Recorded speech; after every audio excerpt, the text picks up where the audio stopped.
তোৰ যোগেদি দিব বিচাৰিছোঁ LPPৰ 4,500টা পদৰ এটা গুৰুত্বপূৰ্ণ আপডেট।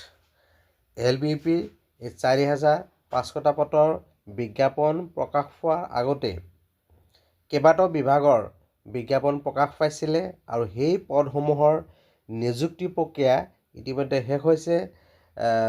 যিসকলে ইতিমধ্যে শিক্ষা তথা আন বিভাগসমূহত নিযুক্তি লাভ কৰিলে সিহঁতসকলৰ বাবে আহিছে এটা গুৰুত্বপূৰ্ণ তথা জৰুৰী নিৰ্দেশনা। এই LPPৰ 4,500টা পদৰ আবেদন কৰা প্ৰাৰ্থী অৰ্থাৎ যিসকলে ইতিমধ্যে অইন বিভাগসমূহত নিযুক্তি লাভ কৰিলে এই প্ৰাৰ্থীসকলৰ প্ৰাৰ্থিত্ব উঠাই ল'ব লাগিব আৰু ইয়াৰ বাবে 24 ডিচেম্বৰৰ পৰা 4 জানুৱাৰীলৈকে সময়সীমা নিৰ্ধাৰণ কৰি দিছে। এই সময়সীমাৰ ভিতৰত যিসকলে ইতিমধ্যে অইন বিভাগসমূহত নিযুক্তি লাভ কৰিছে এই 4,500টা পদত আবেদন কৰিছেও আৰু সেইসকল প্ৰাৰ্থীৰ কেণ্ডিডেটছাৰ উজ্জ্বল কৰাৰ কাৰণে নিৰ্দেশনা দিছে। আৰু ইতিমধ্যে DEEৰ ৱেবছাইটত লিংক দিছে। লিংকত গৈ পেলাই প্ৰাৰ্থিত্ব কেঞ্চেল কৰাৰ কাৰণে ছাবমিট কৰিব লাগিব। আৰু LPP 4,500টা পদত আবেদন কৰা প্ৰাৰ্থীসকলৰ বাবে এইটো এটা নিশ্চিতভাৱে ভাল খবৰ। ইতিমধ্যে যিহেতু বহুতো বিভাগৰে নিযুক্তি হৈ গ'ল, ফলত 4,500টা পদত আবেদন কৰা প্ৰাৰ্থীসকলৰ পৰা একাংশ প্ৰাৰ্থী উজ্জ্বল কৰিলে নিশ্চিতভাৱে কাট অফ মাৰ্কৰ ওপৰতো ভালেখিনি প্ৰভাৱ পৰিব।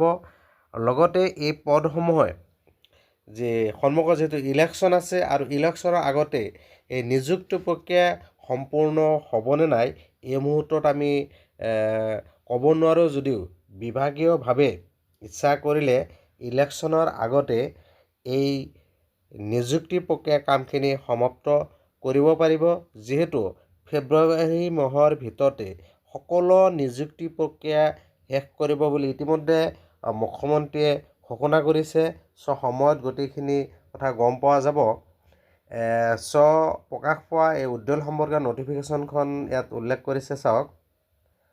In pursuance of the GOVT letter number this dated 17/10/2025 to ensure that there is no overlapping of appointment to same candidates.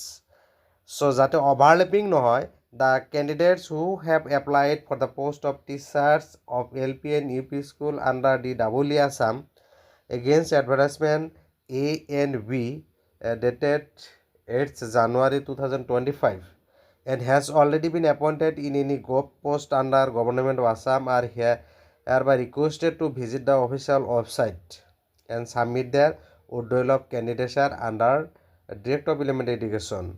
যিসকলে অইন বিভাগসমূহত ইতিমধ্যে নিযুক্তি লাভ কৰিছে, চৰকাৰী চাকৰি লাভ কৰিছে, সিহঁতসকলে ইয়াতে ডেটটো দিয়া আছে 24 ডিচেম্বৰ 2025 to 4 জানুৱাৰী 2026। এই সময়সীমাৰ ভিতৰত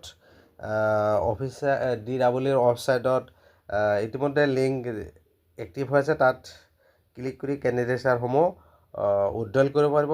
ইয়াৰ ফলত যিসকলে এতিয়াও নিযুক্তিৰ বাবে ৰৈ আছে এই 4,500টা পদৰ সিহঁতসকলৰ কাৰণে উপকাৰ হ'ব। আৰু মোৰ এই ভিডিঅ'টোৰ যোগেদি এই গুৰুত্বপূৰ্ণ আপডেটটো জনালোঁ। ভিডিঅ'টো ভাল লাগিলে লাইক আৰু শ্বেয়াৰ কৰিব। আৰু এনেকুৱা ধৰণৰ গুৰুত্বপূৰ্ণ বাবাতিৰিৰ বাবে যিসকলে চেনেলটো ছাবস্ক্ৰাইব কৰা নাই চেনেলটো ছাবস্ক্ৰাইব কৰি নটিফিকেশ্যন বেলটো অন কৰি দিব।